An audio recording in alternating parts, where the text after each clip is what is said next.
Now this young man right here is what they call a silver fox, and it's about time to probably throw a doe in there and see what he'll do, but we'll see how well that turns out. And let me show you a few other good things about these rabbits. So I call this rabbit right here Bud's rabbit, and this is the last rabbit that come out of the buck that my grandfather had. It's got a really pretty color to him. His father was a like a cream colored rabbit, and his mother was a New Zealand brown, and he come out looking like this. So I think he turned out pretty wild looking color, all things considered. You all right? You seem a little camera shy. He's got a really pretty coat on him. I think it looks black, but then it looks gray, then it kind of looks a few different colors. But I'm gonna leave him alone and let him get back in his box. So I showed you the rabbits, and let's just talk about the business idea I've got, plans for the channel, and just a little talk today. So what do I got planned for the business side? So what I've got planned is it's going to involve hydroponics and rabbits in a greenhouse with fans and all that. So I've got to work on that, get that going, and everything else. So what got me into this? Well, 3 years ago, I decided that I wanted to start a business that I really wanted to do. And the first thing I decided to do was get out of debt, because I figured if I had debt on me, that it'd be real hard for me to focus on the business if I'm worried about a car payment or a house payment or something like that. So what I decided to do was sell my house. Didn't make no money off of it. Paid my truck off, paid my bike off. I didn't have no credit card debt, but I paid off all my medical bills. Now I've done that, and I'm pretty well successful at getting out of debt that way. I done the snowball method. It worked out really well. So now here we are. So why have I not just jumped into this? Well, every time I've done research on rabbits and selling them and processing them and all that, you would go down a rabbit hole with that. But I don't want to just sell rabbits. So come to find out that if you were going to sell live rabbits, you have to have like a pet business. If you want to sell processed rabbits, you have to have that as a business. You cannot have them both as the same business. At least that's what the government has told me. They could be wrong, I could be wrong, but at least that's what they told me. So if I want to sell you a pet rabbit, I cannot sell you the same pet rabbit that I'm using as processed rabbits, if that makes any sense. Hopefully it does. So I found that out. Then I got on the hydroponic side of it, and there's something I've got big planned for that involves other things that involve hydroponics. So I found out about the licensing and all that I've got planned for that. So that was one thing that was a lot of work. So at least in the last 2 years, I have virtually sat down on the phone. I have called the USDA, I've called the FDA, constantly just trying to get information, grants, all this stuff going, and answers that I had. So I've got all the names, I've got all the numbers, I've got all this wrote down, and hopefully do a really in-depth video once everything's up and running. I can do little side videos, but I don't think that would be too helpful. So what was another issue I had? Well, there's a well on the property, and I have to have that well tested if I decide to use it for the processing side of it, cleaning out the floor and watering rabbits, and I really want to make sure it's safe for the rabbits and the hydroponics and all that. So I have to have it tested. For the processing side of it, I have to also get a test for the ground and the septic tank and all that. I also have to install a bathroom. I have to have a 3-compartment sink. I have to have butcher tables. I have to have all this stuff.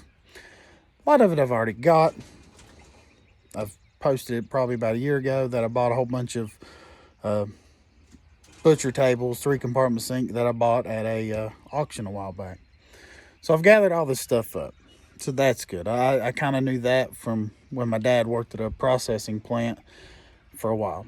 So I kind of knew what I needed there. So we've got that part going. The other part I'm trying to do is try to do this where there's no waste. And what I mean by that is that every part of this business is going to be used for something. Nothing is going to waste. Every inch of it, every dime of it helps one thing help another thing. And the way I've got it planned out, I think it'll work real well. So, hopefully by the middle of April, we will have the plastic down, have the gravel on the ground, and gravel, plastic. We'll have the door on. Now, the last thing we will put on before the plastic is going to be the fans. Now, I'm trying to figure out how many fans I need, how much airflow that's going to be, how hot do they get in the summertime. I've had a greenhouse, but I never paid that much attention as far as the animals in it. So I know I'm going to have to account for the heat of the animals, the moisture content, when the feed's in there, the water's in there, all these factors.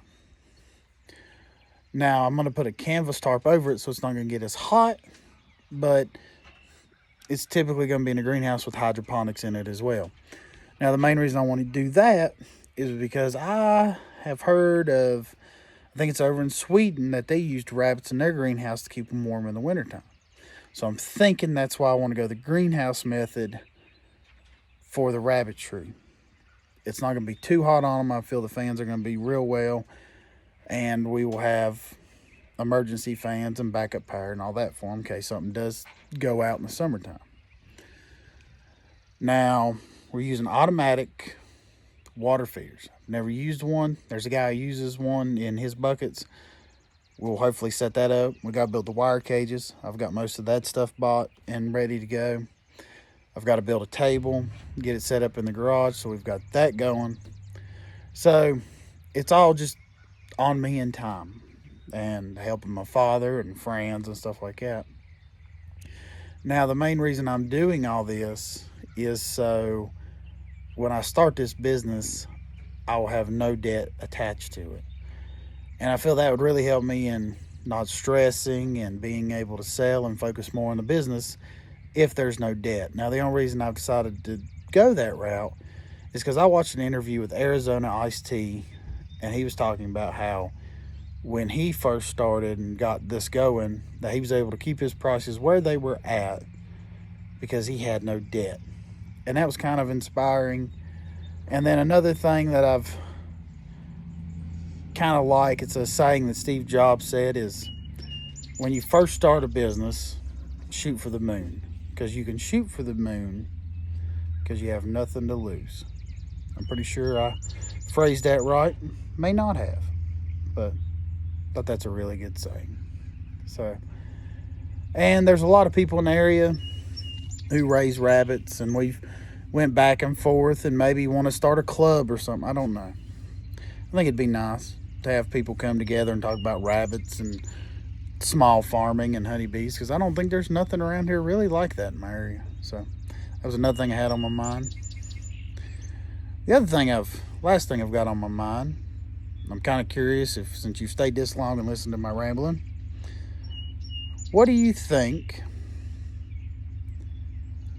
that if you were going to go up into space, what type of animal would you bring with you? I think mine would be rabbits. Just as much as they populate, it don't cost that much to feed them or water them, and they have a lot of babies. You can use about every part of it, fertilizer and all that. So I think one of the keys to space travel is rabbits. And if you agree with me, let me know in the comments, because you've made it this far. I appreciate it. Hopefully not ramble too much. Been up, just got off work. I just wanted to post a video and have something to talk about before I get up here and feed and water rabbits. So thanks for watching, and I'll see you on the next one.